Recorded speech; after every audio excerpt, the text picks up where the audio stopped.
Kita mau Ini tentang setelah bertemu kembaran jiwa. Setelah kita bertemu itu jangan dianggap bahwa kita menghadapi hidup itu nyaman, enak, bahagia, enggak, malah justru mau kipas-kipas jadinya. justru hantaman, tempaan itu buset, luar biasa menghadapi dan aduh gila kalau mungkin kita tidak saling memahami bahwa kamu tuh kembaranku loh, aku tuh kamu loh, kamu tuh aku, mungkin sudah pasti bubar lagi, pasti saya pastikan, karena hantaman yang kita terima itu luar biasa dari segi apapun. Kita diserang dari materi, dari hati, dari semuanya, dari pekerjaan semuanya, dari keluarga semuanya memang ya itu di istilahnya tuh seorang batu permata tuh kalau nggak digosok terus tuh nggak akan mengkilat. Tapi kita percaya bahwa kita tuh emas, mau ditaruh dimanapun pasti akan menjadi emas. Boleh cerita sampai hari ini pun kita masih mengalami. Bukan hari ini bosku, barusan. Oh barusan. Gara-gara kabel aja aku bisa ngambek. Kan aku hobinya ngambek. banyak. Jadi kita bahas tentang ini ya, tentang twin flame ya. Ya, tentang twin flame, tentang Beberapa bulan setelah kami dekat, aku dikirimin link sama satu sahabat, kemudian sama satu saudara juga mengenai twin flame. Aku buta banget tentang twin flame itu. Sampai akhirnya aku pelajari. Mereka cuma ngomong gini, Ding, kayaknya ini sedang lo alami, twin flame. Apakah twin flame? Twin flame adalah kembaran jiwa. Twin flame. Kita biasanya kan setiap punya hubungan mengaku-ngaku soulmate, wah separuh nyawa, ngono-ngono lah ya. Tapi soulmate, iya. Tapi yang lucu ketika kita bilang soulmate, abis itu ganti, soulmate-nya ganti kan, gimana gitu kan ya? Itu karena masih awal-awal, di mana-mana namanya baru bertemu, baru hangat-hangatnya itu pasti luar biasa. Gitu, makanya baru ketemu kamu udah ngajak nikah, biar kalau udah lama saya dan kamu nggak bisa kemana-mana. Itu dia. Jadi berantem aja udah nggak bisa kemana-mana bosku. Jadi gini, kalau misalnya aku jelasin sedikit tentang twin flame ya. Twin flame itu dikenalkan sama Plato pada dulunya.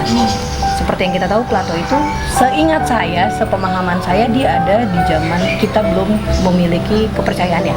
Kita belum punya agama ya, kalau nggak salah ya. Belum ada agama tuh, belum ada. Sudah ada, tapi agamanya ribuan. Tidak 5. Ya, tidak 5. Ada agama matahari, agama rumput segala macam. Kepercayaan jatuhnya ya. Kemudian di situ dia sudah menjelaskan bahwa ada yang namanya jiwa yang memang kita punya kembaran jiwa intinya. Dibenarkan lagi didukung dengan banyak sekali di kitab suci itu bagaimana manusia itu berpasang-pasangan. Gitu, berpasang-pasangan. Dari situlah saya mempelajari tentang twin flame. Nah, yang menarik dari twin flame sebenarnya adalah twin flame itu bukan orang baru. Biasanya orang yang sudah pernah hadir atau orang yang dulu bukan siapa-siapa. Kemudian mereka berproses hidup sedemikian hingga baru kemudian mereka ketemu. Itu satu. Yang kedua apa? Ketika di pertemuan kedua itu kamu akan merasa bahwa orang ini adalah bagian hidup kamu untuk ke depan. Nggak tahu gimana caranya, nggak tahu gimana ceritanya. Pokoknya kamu nggak punya keraguan apapun lah tentang dia. Yang entah urutannya ngacak ya. Nah, ciri khasnya twin flame itu sebenarnya nggak selalu baik. Ciri khasnya itu adalah orang ini akan menampilkan ketakutan kamu, akan menampilkan sisi tergelap kamu. Itu sisi tergelap saya. Sisi tergelap saya adalah apa ya? Saya kurang suka sama orang yang pelin-pelan. Mas, secara budaya dia orang Jawa, di mana dia nggak enakan, bukan pelin-pelan. Jadi cenderung ya udah pilihin, ya udah terserah. Itu akan membuat kami bermasalah. Mas juga begitu. Mas punya sisi gelap adalah dia tidak suka sama orang bernada keras. Saya orang Sumatera. Ngomong begini aja pada masa itu dibilang saya marahin dia. Padahal enggak, mungkin saya nangis aja ada vibranya. Gitu. Hal-hal seperti itulah, itu yang hal-hal sederhana. Ya. Sampai intinya kalau twin flame itu kita akan ditemukan setelah kita diproses. Ya. Kalau rasanya setelah diproses frekuensi kita masih belum sama, kita tidak akan pernah ketemu. Dan tidak semua orang akan ketemu. Ya. Jadi tujuannya mempertemukan twin flame adalah untuk meningkatkan, menaikkan spiritualitas kita. Tapi jika manusia itu bisa mencapai titik itu seorang diri, which is dengan orang-orang yang ada di hidup dia tanpa ketemu twin flame, itu nggak masalah. Jadi nggak mutlak orang itu nggak akan mati kalau belum ketemu twin flame, nggak gitu juga. Gitu. Nah, kebetulan saya dan Mas mungkin orang yang tidak bisa kalau tidak saling menemukan ya. Intinya seperti itu. Nah, yang menarik dari twin flame, rentan sekali sama yang namanya perpisahan. Rentan sekali. Karena semakin kita bersama, dunia itu macam diberantakin. Masalah itu nggak ada habisnya. Ya, betul. Nggak ada habisnya. Tapi yang terjadi, ketika di luar itu bermasalah, kami malah pegangan. Ya, saling menguatkan. Itu yang saya rasain. 1, 2, 3 masalah itu terjadi dan oke, nangis, takut, berantem.